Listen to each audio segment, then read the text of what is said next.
ജമ്മി വെച്ച് വന്നല്ലേ വലിയ ജമ്മിൻ്റെ വെച്ച് വന്നോളാം പോരില്ലേ കുറേ വലിയ ഏക്കർ ചോദിച്ചു ഏക്കർ ഒന്ന് കാണണ്ടേ ഇവിടെ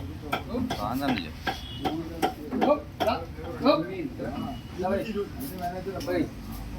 ഞാൻ വിളിച്ചോ ഇന്നെ ഫോൺ ചെയ്തിരുന്നു